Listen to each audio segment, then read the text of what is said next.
This is QTV News coming to you from our studios on Caraba Avenue, and I am Omudu Gajaga. Thank you for joining us. First, a look at our main news headlines. 10 members of an alleged armed robbery gang have been arrested during a police raid at the Dalaba estate in the West Coast region. The Deputy Speaker and Chairperson of the National Assembly's Select Committee, Standing Committee on Defense and Security, Honorable Sidin Jai, on Wednesday reiterated the Select Committee's commitment to ensuring the ongoing security sector reform process is successful. The Gambia Press Union, in collaboration with the UNESCO Regional Office in Dakar on Wednesday, commemorated this year's International Day for Universal Access to Information. The Ministry of Communications and Digital Economy on Monday held its maiden ICT sector stakeholders retreat to address issues and challenges that might impact the growth of the ICT sector. And in sports news, Gambian international Hassan Ceesay scored his third goal of the season for Lecce in Italy's Serie A as they drew with Fiorentina on Monday night. Those were the main news headlines, and now the news in detail.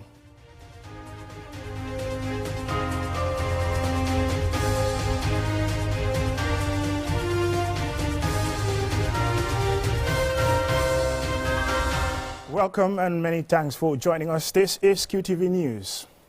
At a maiden briefing on Tuesday, the PRO of the Gambia Police Force has confirmed the arrest of 10 members of an alleged armed robbery gang during a raid at the Dalaba estate in the West Coast region. Lena E. Igwenyiba has more details. According to the police PRO, ASP Bintinjai Jata, the 10 suspects are 9 Nigerian men and a Gambian woman. The arrest came after several reports of theft and robbery around the Dalaba estate. The suspects are aged between 18 to 30. ASP Njai Jata explains about the valuables allegedly stolen by the gang. They were able to go to Dalaba estate based on suspicion, entered a compound where some valuables were recovered, and this were 9 laptops, 2 cartons of clothing, 14 mobile phones, suspected plants of cannabis, a generator, 3 suitcases of shoes and clothing. In their capacity to protect lives and properties, ASP Njai urges the public to remain vigilant and report suspicious incidents. They are in police custody, helping police with investigation. The general public is urged to stay calm and support the police in ensuring that the country is safe and crime-free. As public concerns grow over a perceived increase in crimes involving weapons, this arrest is significant to show that the police means business. However, some say more needs to be done by the police to protect lives and properties. We will be following the investigations and will update the public on the progress of this case. Reporting for QTV News, I am Lena E. Gwinyiba. The Deputy Speaker and Chairperson of the National Assembly Standing Committee on Defense and Security, Honorable Sidin Jai, on Wednesday reiterated the Select Committee's untiring commitment to ensuring the ongoing security sector reform process is successful. He was speaking at the opening of a 3-day training for the Select Committee organized by the DCAF. Ansumane Sunyasi has more. The Chairperson of the National Assembly Select Committee on Defense and Security, Honorable Sidin Jai, thanked DCAF for providing them with what he says is a rare opportunity to understand security sector budgeting as well as analytical skills to conduct effective scrutiny and oversight of the sector, adding that the committee remains resolute in its advocacy and monitoring to ensure the ongoing security sector reform process is effective and that it reflects the aspirations of the Gambian people for a better, advanced and secure country. I would like to assure all that the Standing Committee on Defense and Security, in line with the security sector reform policy, will continue to advocate for the necessary support for the security sector reform to ensure that our gallant men and women in uniform operate as required by law. As I always emphasize, that security is everyone's business, and therefore it is our individual and collective duty, irrespective of gender, religion, or party affiliations, to advocate and safeguard peace, for which we are widely known for as Gambians. Further emphasizing the importance of this training, Honorable Njai says Parliament, through the Select Committee, welcomes this partnership with DCAF and went on to give assurances of the committee's commitment to monitor the progress of the SSR process. Evan Vidal, Deputy Head of DCAF Banjul Office, says DCAF remains a strong and committed partner to government, especially in the ongoing SSR process. He says such training sessions are to improve effectiveness and efficient service delivery of all players in the sector, adding that National Assembly members are critical stakeholders in ensuring national security. The importance that we have to consider for the Standing Committee, for you, honorable members, on security and defense, is that more specifically, your fundamental participation is critical to the development of this country. Honorable Almame Jiba, a member of the Select Committee on Defense and Security, also speaks on the importance of this training and how it will enhance their work, especially in their oversight functions. The training is almost very important. As we all know, we are from a year and we are going to another subsequent year. We visited key institutions in terms of security, in terms of key aspects that will uphold and give that maintenance of peace, because peace is core. Without security, nothing will work effectively. In area of budgeting, it is instrumental as new members to our fee in terms of budgeting, and again also reporting. Meanwhile, Deputy Speaker Sidin Jai says the training is timely as government is preparing the 2023 budget estimates for consideration by Parliament. Hence, the importance of this training, as budgets of security institutions are usually classified in such a way that it is difficult to review and analyze to make informed decisions. The Geneva Center for Security Sector Governance, DCAF, also recently held similar training for the Ministry of Interior and the Immigration Department. Answane Sonyasi for KTV News. The Gambia Press Union, in collaboration with the UNESCO Regional Office in Dakar on Wednesday, commemorated this year's International Day for Universal Access to Information with a symposium under the theme, The State of Preparedness for the Implementation of the Access to Information Act 2021. Aliou Cissé reports. In 2019, the UN General Assembly proclaimed 28 September as the International Day for the Universal Access to Information, recognizing its role in development and democracy. Well, here in the Gambia, in 2021, the National Assembly passed the first Access to Information law, which was assented to by the President of the Republic, President Adama Barrow. And this symposium here, as part of events marking the International Day for the Universal Access to Information, seeks to discuss about the challenges and gaps relating to the effective implementation of this law. Though there have been slight improvements, access to information, particularly for journalists, remains a problem. Many public bodies simply refuse to release any information requested, not only that which is secret or confidential. Aissatou Keita, the Vice President of the Gambia Press Union, highlights access to information as key to democracy. She said the symposium will help stakeholders identify the gaps and challenges in the implementation of the Access to Information law. So the success of the ATI legislation, however, lies not just in the quality of the legal instrument, but also in its application, use, and implementation. So the Act came into force after it was officially published in Gazette by Supplement C to the Gambia Gazette number 39 of 18th August 2021. Mr. Elvis Kenmo, Head of Communication and Information Sector and Advisor for Communication and Information at UNESCO Dakar, believes having the Access to Information law is just the beginning of a long journey to a guaranteed access to information which has a lot of benefits. Access to information law plays an essential role in democratic societies. It helps debunk lies and counter disinformation. It undermines hate speech and encourages intercultural understanding. Lamin Queen Jame, the Gambia's Minister of Information, said the information value chain has a key role in the democratization process of the Gambia. He said what his ministry has done since President Barrow assented to the Access to Information law. During the preparation of the fiscal year 2023 budget, the ministry included costs relating to the creation of the Information Commission, the IC, and its associated facets as enshrined in the ATI 2021 law.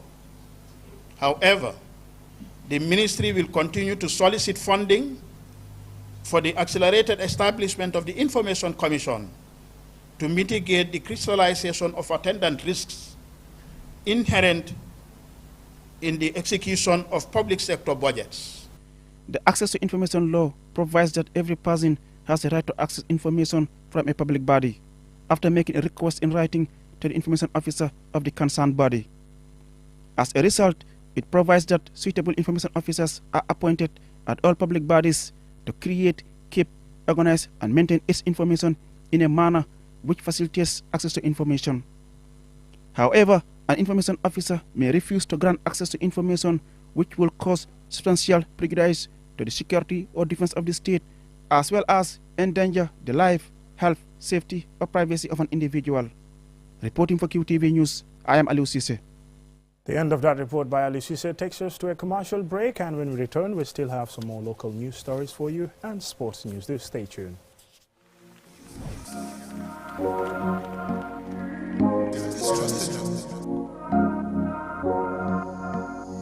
As the fastest growing GSM company in the Gambia, QCell has the widest 4G plus coverage in the country, 3 times faster internet speed than our competitors. So switch now and dial *335# and enjoy what true 4G feels like. QCell, Gambia's trusted network.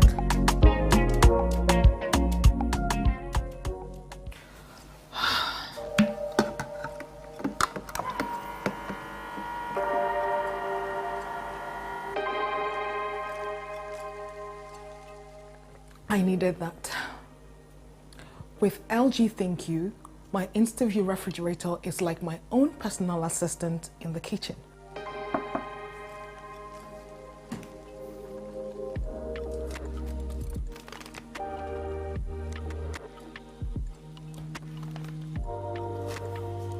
Now, my foods and fruits can remain fresh for a very long time because with LG ThinQ, I can turn on the Hygiene Fresh. That removes up to 99.9% germs and increases shelf life.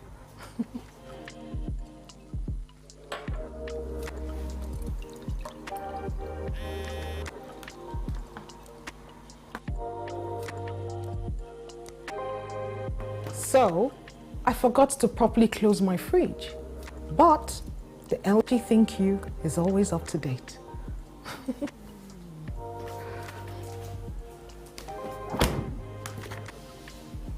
My life made easy with LG ThinQ.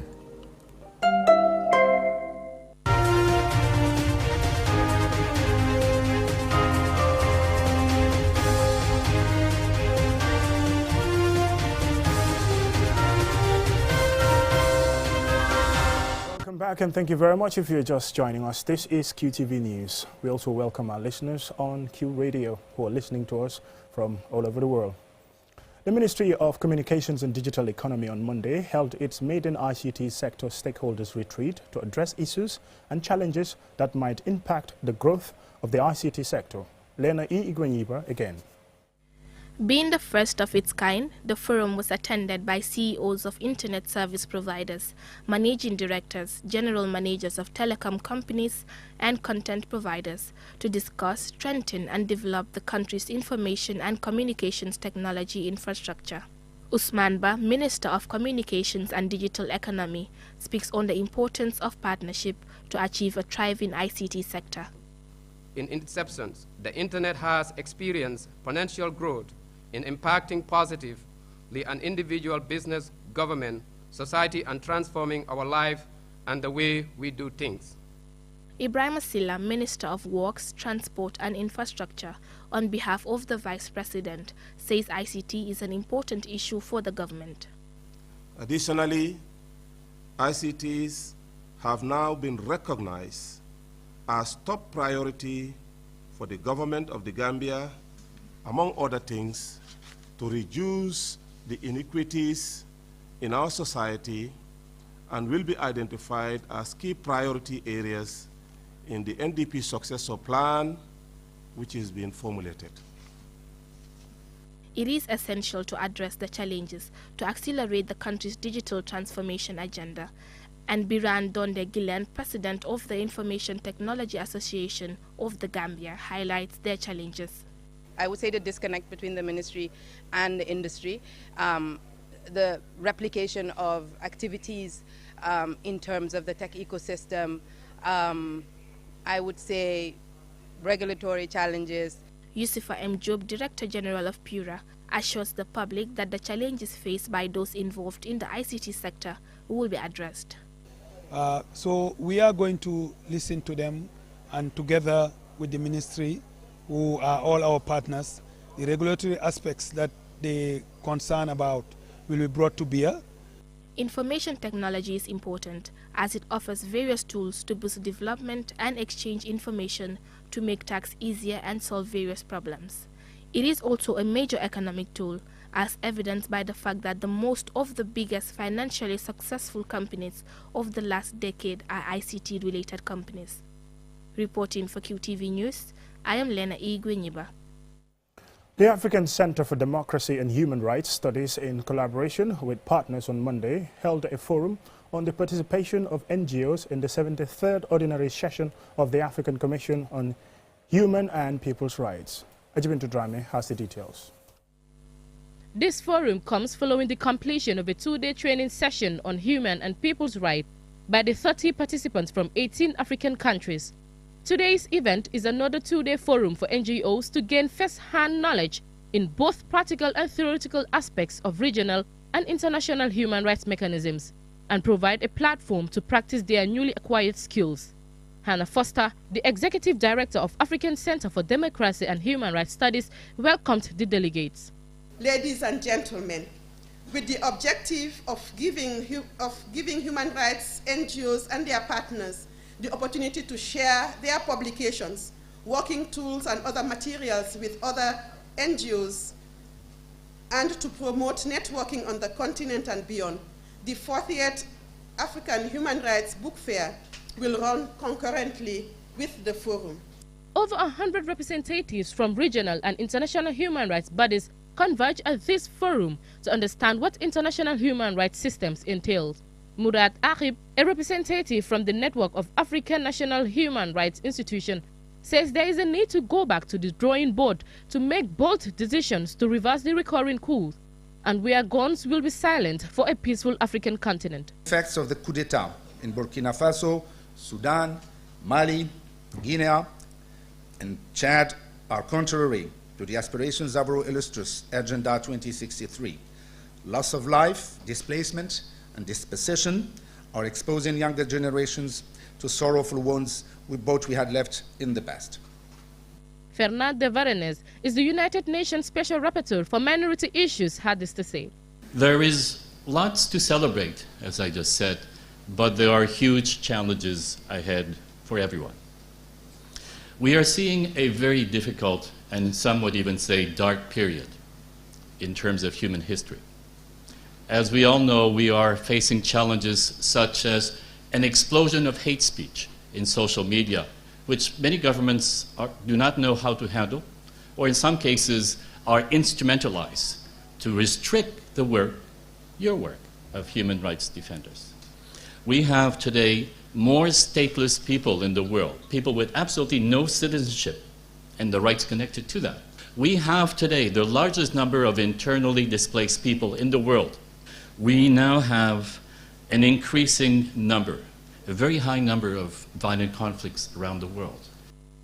Hussein Tomasi, the Solicitor General representing the Minister of Justice, reiterates government's commitment to championing human rights issues.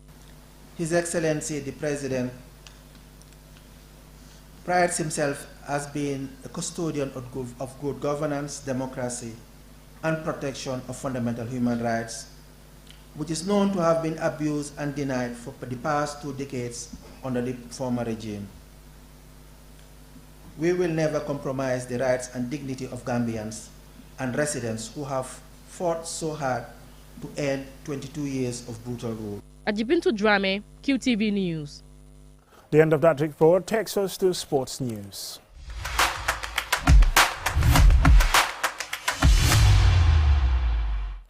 Gambian international Hassan Ceesay scored his 3rd goal of the season for Lecce in the Italian Serie A as they drew with Fiorentina on Monday. More in this report.